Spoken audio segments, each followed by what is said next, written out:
Willkommen in einem meiner aufregendsten Video. Welcome to another exciting video, in this case episode 58 of my game system design series.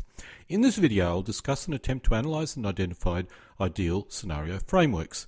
This is part 2 of my scenario framework video set, where in this case I'll be exploring variable ad hoc scenarios. This is my third version of this video and is designed for those who wish to create ad hoc scenarios. While historical scenarios are mentioned, their creation is outside of the scope of this video. I have a series of videos covering various battles for those interested in historical scenarios. This video's primary focus is micro-armor or World War II, Cold War and modern conflicts. The basic building blocks apply also to other periods, especially the musket and pike period. While less applicable to ancients, players who wish to refight the pre-battle maneuvering would also find this methodology useful for ancient periods. In the previous video we determined that using common ancients approach of creating a simple standard scenario and only varying it by points and nationality is not effective for musket or pike, World War II, Cold War and moderns. The standard scenario needs significantly greater variability, which can also be determined in an ad hoc manner. Historical scenarios achieve additional variability or flavour by using historical variability, which is the same for each game, but each game is not a simple 2-to-1, 1.5-to-1 or 1-to-1 conflict. It's a much more nuanced type of conflicts. It normally involves a greater force mix variability, significant reinforcements and variable victory points objectives. One problem statement is how can we achieve this level of flavour in a manner which is quick and balanced before a game using an ad hoc scenario system. I've spent many years grappling with this issue and have gone down many different paths with varying degrees of success or failure. I've also discovered that testing each approach requires several games, which may work well for 2 to 3 games, but then may become unviable by the 10th game. This factor has resulted in my analysis taking so long. While I suspect I'm close to a final solution, let's first go over the problem statement and each possible solution with advantages and disadvantages. The objective I'm setting for myself is to be able to quickly create variable scenarios for figure games, which in turn are balanced and which possess robust victory conditions which actually mean something. Variable is surprisingly important. While players may wish to try a specific scenario more than once, it's rare they wish to play it more than 3 to 6 times. The repeat play is normally conducted to try out different tactics, and as there is rarely more than a few viable tactics per player, this can quickly exhaust itself in 3 to 6 plays of the scenario. Let's go over the basic types of scenarios. So far I've identified 3 basic scenario frameworks or methodologies. These are the historical, the fixed ad hoc and variable ad hoc. Historical is of course self-explanatory. A fixed ad hoc is a single scenario similar to any historical scenario with the primary variability being force mixes on each side, regulated by points. A variable ad hoc scenario is a highly variable scenario. Its repeatability is achieved by allowing players to experience different scenarios which they may never have encountered before. Additional variability can be achieved by varying the force mix using points, but this is not the main method variability is achieved.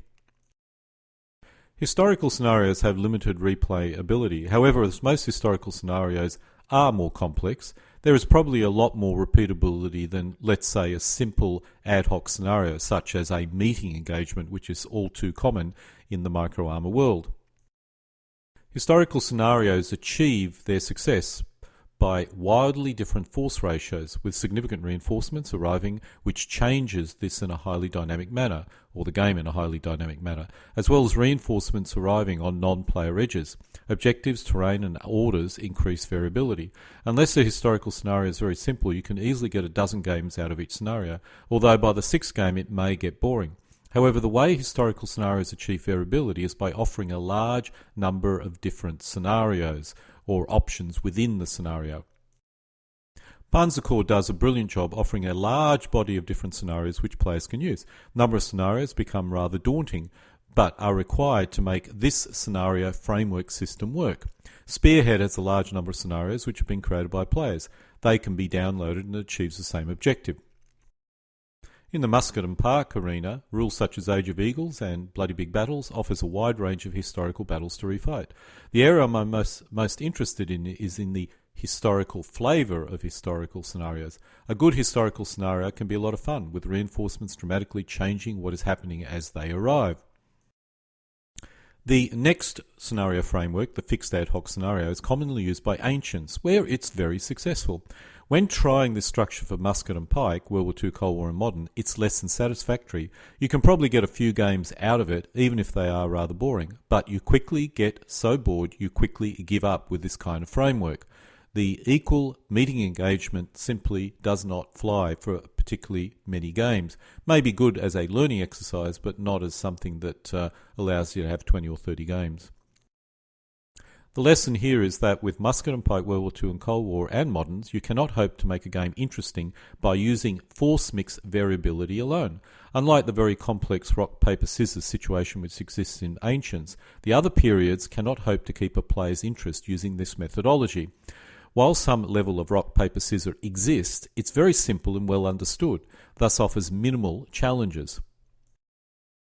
Thus, the only way for a fixed ad hoc scenario system to work is by offering a large number of different fixed ad hoc scenarios. This is possible, but without the historical pool, it does not fill many players with excitement. In most cases, you could select a scenario randomly, which is again less than satisfactory. If a player can choose a scenario, they gravitate towards what they're most familiar with the issue of the game becoming boring again. Rather than creating a large number of abstract ad hoc fixed scenarios, you are better off creating a historical scenario. Thus, I see this strategy was possible, that is the fixed ad hoc scenario strategy, but it's not really viable as a long-term strategy or solution. Now we come to the last framework, the variable ad hoc scenario framework, which attempts to provide the interest required by providing unique and new situations for a player to address. The force mixes are also selected using points, which adds interest, but this is not the primary mechanism to achieve variability. The scenario needs to, if possible, have the same flavour as a historical scenario: variable reinforcements, objectives, force ratios, and with reinforcements arriving on flanks or even in the enemy rear in some exceptional circumstances. If you can achieve all of this, then a viable ad hoc scenario system has a long-term viability. If we're going down this particular approach, the variable ad hoc scenario framework, there are a number of problems which need to be solved. The first and most critical point is the system which arrives at the variable scenario must be quick to execute. If players spend a lot of time determining the variable scenario, then it will not work. Optimally, it should be possible to do this directly before the game, within possibly 15 minutes of the game. But some mechanism to determine this the day before could also be provided, but it has to be quick and simple. Each player must be able to quickly and easily create their force mix either on the day or in a prior day or the prior day, preferably on the day. Each player must have a simple system to determine if the force mixes or what force mixes arrive as reinforcements. There must be some trade-off for forces arriving later in the game, which makes it an attractive option to select. Optimally, the player should select this, which means this becomes a type of order or strategic order. Some method of reinforcements arriving on the flank or enemy rear should be made available. Again, some trade-offs are required if this option is selected. This can be an option provided randomly or could be an option the player can select based on some basic criteria such as quality of the commander, etc. For the attacker only, a variable objective can be provided. Again, if selected, some trade-off would probably be required. Any of these options which provide an advantage needs to also contain a disadvantage, so players need to only take this option if it's part of their pre-battle plan. Let's now look at the creation of the force mix. The system used to create a force mix must be simple. Ignoring reinforcements for now, the building block approach is optimal. Each player is provided with a list of building blocks they can select as required. It can be presented in the form of cards, as shown at the top, or a simple list, as shown at the bottom. As an example, if the points limit is 100 points, then the Polish player could select 3 infantry divisions at 30 points each, and with the remaining 10 points select some attached units or aircraft. If the points are under or over, they are converted into VPs accordingly. So if over by 5 points, the opposing player gets 5 VPs. This needs to be limited, possibly to a plus or minus 5 points in total. I actually arrived at this system from the DBN Army List system, which I found very easy to use and highly effective. Converting this into something which can be used in World War II, Cold Wars or modern took me a bit of effort, but is certainly possible, and I did achieve this objective. Let's now look at reinforcements. The method to determine reinforcements is to vary the points value of each reinforcement building block based on when it arrives. This shows a 12 game turn game, with the points value of your building block modified by when it arrives. In this system, there is an incentive for a player to have reinforcements arrive later in the game, as you get more forces. Some restrictions are required, such as forcing players to start the game with at least half their points, or at least some building block of their points, although I'm uncertain if this restriction is even required, as long as each player starts with something at the beginning which makes some form of sense.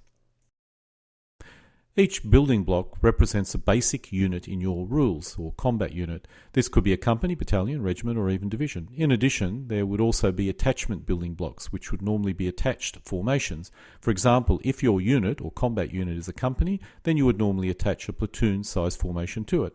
Having variable reinforcements arrive may not work when the scale goes down to platoon-sized units. That's when your combat unit is a platoon. It may not be optimal, or may be, if the unit's a company size, but I personally feel it should still work in a fashion. For example, this should work with Spearhead or FFT3. Another method is to create a table of force mixes and reinforcements for each size, which is determined by a die roll. A player could find themselves on the defensive and heavily outnumbered, but with a sufficient or significant reinforcements coming in over the following 12 game turns. For example, I've tried this approach and it does work, but it's really less than satisfactory. The players have no control over the process apart from throwing of a dice, and the range of options feels limiting. So I generally consider this as a very poor option. Allowing reinforcements to arrive in the flank or even in the enemy rear can add a great deal of excitement to the game. If you are not using a random card system, the trade-off for this option needs to be carefully considered. Thus, arrival on a flank occurs with a 1 game turn delay, and the location on the flank is determined by the quality of the CNC. Arriving in the enemy rear would be delayed even further and only be allowed if your CNC was very good or superior. Other restrictions would apply concerning special objectives, which we'll discuss later. If using a random card-based system, each player can select an option at the start of the game, providing them with the ability of bringing on reinforcements in the flank or even the enemy rear. While this could be used to simulate orders, this is more along the lines of strategic orders. Once selected, it's placed in the deck and then randomly selected. Flank attacks for the attacker can also have some restrictions, such as special objective restrictions. In addition, the quality of the CNC can influence those attack or what is even possible. The VP system that I typically use is based on the attacker first taking an objective and then at any time during the game, and then if they hold it at the end of the game. Some VPs would also be gained by both players for eliminating enemy elements, but this should not represent the main method of winning. In a standard game, the objectives are known by both players, but an attacker could select a special objective on either flank or enemy rear. There would be a trade-off, such as no reinforcements can arrive on that flank. The VP value would only apply if the objective is held at the end of the game. This shows the 3 possible special objectives. In this case, they are printed on cards and used in a card-based system. But this can also be selected by a player the day before, or even randomly selected from a list of possible options. Even if you use a table or list system, having cards make play easier, as once selected, the players can place the card or select the card, and it's always available to remind that player of what they've selected, as well as having the special rules contained on the card. Clearly, the quickest system to start a game is for both players to select their force mix and reinforcement schedules the day before. This allows players to pack their exact force mix. Once the players meet, then with minimal random card selection for special objectives and flank attacks can be made. This would probably consist of a player selecting a number of cards from a deck of 9 cards without affecting the force mix. This should take no more than 5 minutes and you can start playing the game. The other system is a fully card-based system where a player randomly selects cards which builds up their forces and provides the required texture to make the game interesting just before the game. This simulates the strategic plan of that player, even if the player lacks full control of what they can do. The player is left with choices, but the choices are dependent on random factors. While originally I went down this path, in the end the force mixes are not randomly selected anymore. I found there was no point, or particularly with World War II or modern force mixes, because you could get force mix selections which made no sense. So these days I typically start the game on the day, and each player looks at their force mix cards, normally 9, and then builds up their force mixes and reinforcement schedule from it, and only randomly selecting the random events. Either of the systems I've just described works very well, but does take a bit longer to start the game. The largest impact is selecting the force mix, as each player will need to bring a large pool of figures they can select from. The time to select force mixes is a common issue with figure gaming. The advantage of this system is no preparation is required for any player prior to the game or the day the game occurs, which is the ultimate ad hoc game. You can turn up at a club and have a game with any random player available and who is interested. The cards I'm showing so far is used in a card-based system. However, this could also be used in a more traditional army list system. Each player can basically determine their force mixes before or well before the game begins and can pack only the forces they use. In this case, both players have 9 building blocks they can select and sort as they wish, always ensuring they meet a specific points guideline. Of course, when the opposing plans meet, unexpected situations may occur. The player which starts with a lesser force is the defender. The force ratio influences the axis play occurs. The effect is a rock, paper, scissors situation, although not as absolute as, possibly an ancient traditional game or a traditional meeting engagement. A player could carefully plan a heavy attack with a later flank attack, only to discover that they are on the defensive rather than the offensive. Opposing forces could have reinforcements arrive on the same flank, which has a significant impact to any game. The purpose is to present both players with a highly variable scenario framework, ensuring each game is different and requires real seat-of-the-pants decision-making. While you can do this with lists on a table, I prefer using cards. My current system uses a card deck which consists of nice force mix cards and 9 special card sets. The special card sets in turn are assembled from possibly a selection of 1, 2 or 3 different cards that are available. Once the player has selected their 9 special events cards, they can basically shuffle it all together and then randomly select it. The player would also select a CNC card, which could potentially have an influence on the points and other cards selected. If you wish players to create their force mix and reinforcement schedule the day before, you can certainly do this with the 9 force mix cards. You just simply don't randomly select it in the general or the special events cards, and I tend to prefer that. On the day, the randomly selected cards or the random events cards are the only cards that you select randomly. If you're not going to randomly select your force mix, each player can basically select their 9 cards and then secretly build their force mix and reinforcement schedule. Along the way, they can also select special cards in a random method. In both cases, or whichever cases you decide to use, both players will have a number of cards in the hand, which they arrange in basically 4 rows face down. This represents their force mix and reinforcement schedule. There are dummy cards and cards which are not reinforcement specific, which can be placed anywhere. You can attempt to fool your opponent by placing all the cards in the 4th quarter. Thus your opponent may expect a huge counterattack then, when in reality your counterattack occurs in the 3rd quarter with just a single card which happens to have a lot of forces in it. The exact details of such a card-based system is outlined in another of my videos, so I'll not cover in any detail here. However, I will provide an example of what could occur, in this case a game between the Polish and German forces in September 1939. The Polish player wants to be the defender, which he can guarantee if he has a start force consisting of half of his points total. However, to make life hard for the Germans, he wants infantry divisions which have a low movement allowance, thus he would like to start with as much as possible. He decides to deploy 3/4 of his points towards his start forces, which consist of infantry, which are fairly cheap forces and have a very good defence. He has selected a force mix of 124 points in this particular case. In this case, we're selecting all cards randomly, and thus, because the Polish player selected so many force mix cards, he gets on average a similar number of non-force mix cards or special cards. The disposal any card can be used to remove the inferior subgeneral card. The 2 flank reinforcements cards allow the Polish player to bring 2 units on the right flank.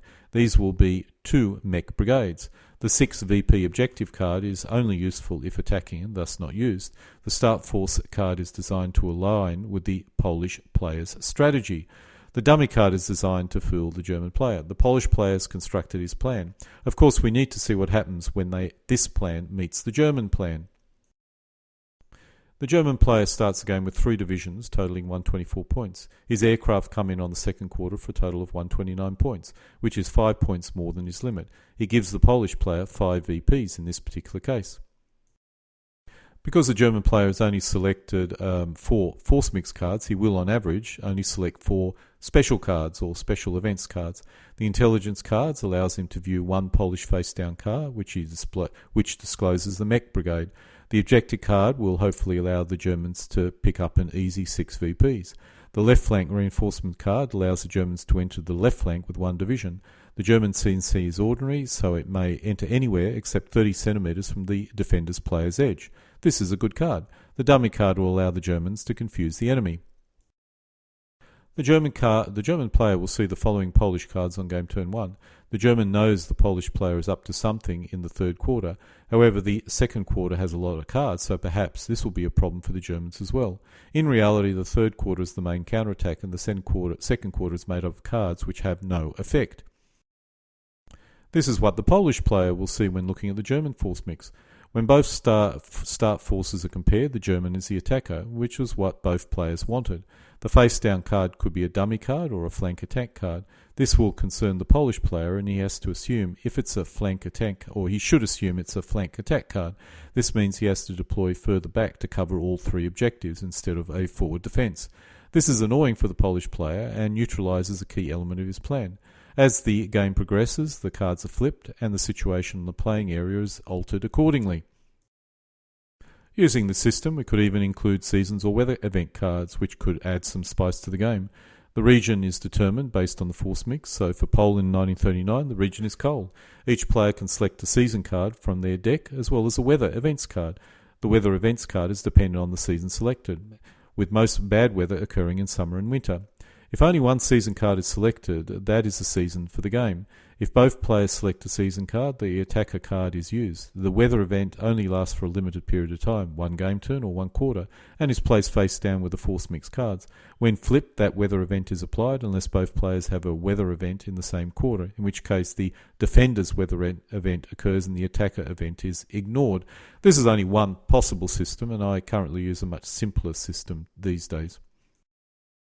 This shows the simplest system that I currently use for weather, simply because I discovered that if you make weather and season too complex, everyone just simply ignores it. If you make it as simple as possible, with its events being simple and its derivative or its initiation being as simple as possible, people will do something with it. Other cards which could be used are enemy commanders is wounded or killed, defending units can be fortified, attackers or defenders get an attack bonus on a specific game turn to reflect pre-planned or pre-prepared ammunitions or supplies. Artillery can start a fire in a built-up area. That's mainly musket and pike. Cards which allow for terrain to be deployed could also be added. These extra cards would be used instead of one of the standard cards, keeping the deck to a manageable 18-card maximum. Apart from needing to prepare a card deck, there are few if any limitations of this system that I'm aware of. The only real major issue I ever found was setting up the playing area. I currently use one of a number of standard playing areas with fixed roads and water features. Then I add woods, built-up areas and hills as required. Number of area terrain pieces added could be included in your card deck, using a standard number and the cards modifying it accordingly. However, I find creating a standard playing area by one player, with the other player selecting the player edge, sufficient in most cases. I suspect I'll need to come back and work on this. This is something I've spent a lot of time and effort on, and I have to admit most of my systems were failures.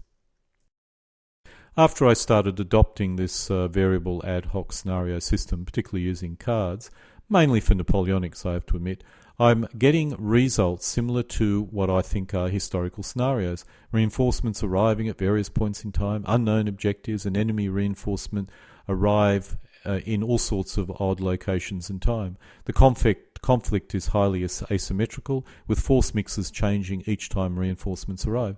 The only minor issue is the rules you use have to be able to deal with forces arriving from a player edge against enemy opposition. Thus, some mechanism for attacking into the playing area must be possible. However, apart from this, the result is satisfying and chaotic, which resembles real life. The one observation I've made after using the system for several dozen times is that some games will end quickly because a player has made the wrong decision. I had one game where 2 Austrian corps arrived on a flank. One went against the French forces close by, while the other took a road to the centre of the playing area to take on the French in the rear. This was rather similar to Eylau and the Prussian reinforcements. My error was the French arrived on the same flank with their reinforcements, and I had to reverse the corps on its wide sweeping move. The result was I spent most of the game on roads, moving from one side of the battle to the other, and without this corps engaged on either critical flank, I quickly lost the game. This sort of reminded me very much of Ligny. There is no way or Waterloo, I suppose, there is no way I could have achieved that with a historical game, unless there were special rules forcing me to do this, or a standard fixed ad hoc scenario. And so this concludes episode 59 of my video series. While historical scenarios certainly have an important place, I find that being able to create interesting ad hoc scenarios quickly has significant benefits. This system could give me what I need. It's only taken me 12 years to get here. Alle guten Dingen kommen zu einem Ende.